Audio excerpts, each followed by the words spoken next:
ఘనంగా గుర్రం జాషువా జయంతి నివాళులర్పించిన దళిత సంఘాల జేఏసీ నాయకులు కల్లేపల్లి రామ్ గోపాల్, డాక్టర్ కంటా వైను, తైక్వాండో శ్రీను. శ్రీకాకుళం జిల్లా, ఆంధ్రప్రదేశ్ రాష్ట్రం. నవయుగ కవి, చక్రవర్తి, మహాకవి గుర్రం జాషువా జయంతి వేడుకలు శ్రీకాకుళంలో శనివారం ఘనంగా జరిగాయి.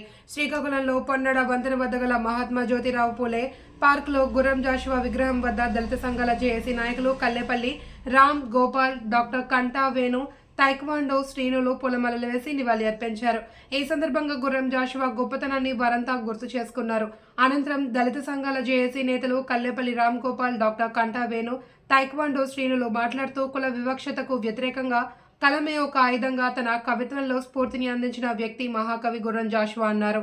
ఈ కార్యక్రమంలో దళిత సంఘాల జేఏసీ నేతలు సింకు రమణ, ఆరిబారిక రాజు, నేతల అప్పారావు, పురుషోత్తం, రాంబాబు, అబ్బాస్, పెయ్యల చంటి తదితరులు పాల్గొన్నారు.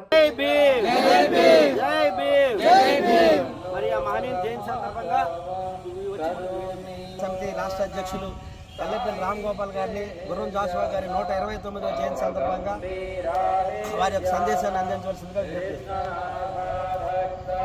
ఆధునిక కవి చక్రవర్తి, మేధావి, ప్రముఖ గాంధేయవాది గుర్రం జాషువా గారి జయంతిని ఈరోజు మనం దళిత సంయుక్త మండలి తరఫున జరుపుకుంటున్నాం. గుర్రం జాషువా జన్మించి 130 సంవత్సరాలు కావస్తున్న ఆయన ఈ సమాజంలో ఉండేటటువంటి రుగ్మతల మీద అనేక రచనలు చేశారు, పోరాటాలు చేశారు. ఆ పోరాటాల ఫలితంగా గాంధీ మహాత్ముడైన, బాబాసాహెబ్ అంబేద్కర్ అయినా వారి తాలూకా సిద్ధాంతాల్లో ఈయన లేవనెత్తిన అంశాలని జోడించి వాళ్ళు పోరాటాలు చేసి రాజ్యాంగపరంగా మనకెన్నో హక్కులు కల్పించారు. అటువంటి మహాకవి గుర్రం జాషువా ఈయన అనేక రచనలు చేశారు. ముఖ్యంగా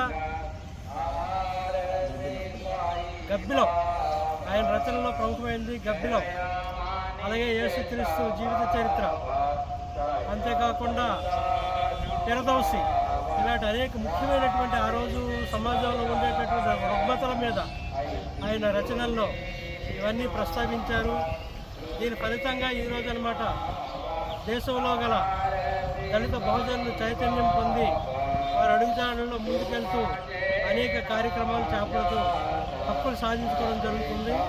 వారిని స్ఫూర్తిగా తీసుకొని స్వాతంత్రానికి ముందు గాంధీ అడుగుజాడలు నడిచినటువంటి గుర్రం జాషువా స్వాతంత్రానంతరం ఆ స్వాతంత్ర ఫలాలు అగ్రవర్ణాలకు, అగ్రకులాలకు వెళ్తాడని చూసి వాడు చెప్పినటువంటి మాటలు అవే కరెక్టు. కాబట్టి నేను నిన్నాళ్ళు కూడా గాంధీతో నడిచి ఒక తప్పు చేశానని పశ్చాత్తాపడి అప్పటి నుంచి అంబేద్కర్ రచనలు అన్నమాట ప్రజల్లోకి తీసుకెళ్లేటటువంటి ప్రయత్నం ఆయన చేశారు. కాబట్టి ఈ సందర్భంగా వారి తాలూకా జన్మదినాన్ని జరుపుకోవడం చాలా ఆనందంగా ఉంది. నాకు ఈ గొప్ప అవకాశం ఇచ్చినటువంటి నిర్వాహకులు శ్రీను గారు, వేణు గారు, మిగతా మిత్రులందరికీ కూడా పేరు పేరున ధన్యవాదాలు తెలియజేస్తూ జై భీమ్. సోదరులు తైక్వాండో శ్రీను గారు అందరికీ జై భీమ్. ఈరోజు మనం ఆధునిక కవి చక్రవర్తి గుర్రం జాషువా గారి జయంతిని శ్రీకాకుళం దళిత సంఘాల జేఏసీ ఆధ్వర్యంలో జరుపుకోవడం చాలా ఆనందంగా ఉంది.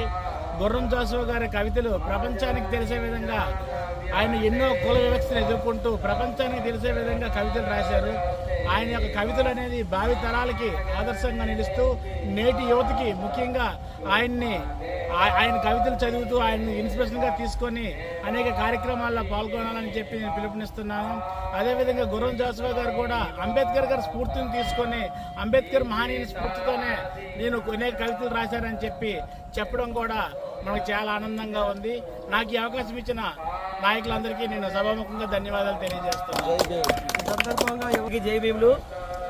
ఈరోజు నవయుగ కవి చక్రవర్తి గుర్రం జాషువా గారి 129వ జయంతోత్సవ కార్యక్రమాన్ని మన దళిత బహుజన సంఘాల జేఏసీ పక్షాన మహాత్మా జ్యోతిరావు పూలే పార్కులో మనం జరుపుకున్నాం. అందరికీ కూడా గుర్రం జాషువా గారి జయంతి శుభాకాంక్షలు. మరి ఏదైతే ఈ సమాజంలో ఆనాడు ఉన్నటువంటి కుల వివక్షకు, సామాజిక రుగ్మతలు రూపుమాపడానికి అనేక రచనలు చేసినటువంటి ఒక గొప్ప సాంస్కృతిక యోధుడు గుర్రం జాషువా గారు అని చెప్పి నేను తెలియజేస్తున్నాను. గుర్రం జాషువా గారు ఆంధ్రప్రదేశ్ మరి గుంటూరు జిల్లా వినుగొండలో వారు జన్మించారు. సెప్టెంబర్ 28, 1895 వారు జన్మించారు. తరువాతి కాలంలో ఆయన సమాజాన్ని చైతన్యపరచడానికి ఈ దేశంలో సమసమాజ స్థాపన కోసం బాబాసాహెబ్ అంబేద్కర్ ఇచ్చినటువంటి స్ఫూర్తితో అంతకంటే ముందు అనేక రచనలు చేశారు. ఇందాక మేషారు చెప్పినట్టు వారి రచనల్లో ముఖ్యంగా గబ్బిలం, పెరదౌసి, కాంతిసీకుడు, యేసుక్రీస్తు చరిత్ర, బాపూజీ, నేతాజీ ఇలా అనేక రచనలు చేసినటువంటి ఒక గొప్ప కవి చక్రవర్తి గుర్రం జాషువా గారు. గుర్రం జాషువా గారు అంటారు ఆయన శ్మశాన వైరాగ్యం గురించి, ఇచ్చోటనే సత్కవేంద్రుని కమ్మని కలము నిప్పులలో కరిగిపోయినట్టు, ఇచ్చోటనే భూములేలు రాజన్యుల అధికార ముద్రికలు అంతరించను, ఇచ్చోటనే లేక ఇల్లాలి నల్లపూసల సౌరు గంగలో కలిసిపోయాను, ఇచ్చోటనే ఎట్టి పేరెన్నికను కన్నా చిత్రలేఖకుని కుంచె నశించాను. అంటే ఈ భూమి మీద జన్మించినటువంటి ఎంత గొప్ప కవి అయినా, ఎంత గొప్ప అధికారైనా, ఎంత గొప్ప రాజు అయినా, ఎంత గొప్ప చిత్రకారుడైనా, ఎంత గొప్ప కళాకారుడైనా, ఎంత గొప్ప రాజ్యాన్ని వెళ్ళేటువంటి ఎంత గొప్ప చరిత్రకారుడైనా కూడా ఈ శ్మశాన వైరాగ్యంలో ఆయన యొక్క శరీరం భౌతికంగా నశించిపోవలసిందే.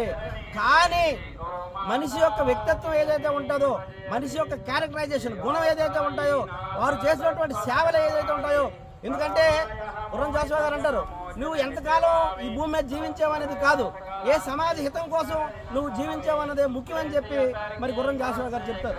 మరి అటువంటి విధంగా మనిషి ఎంత గొప్పవాడైనా చివరాఖరికి మరణించాల్సిందే. అంటే భౌతికంగా తన శరీరాన్ని నశించుకో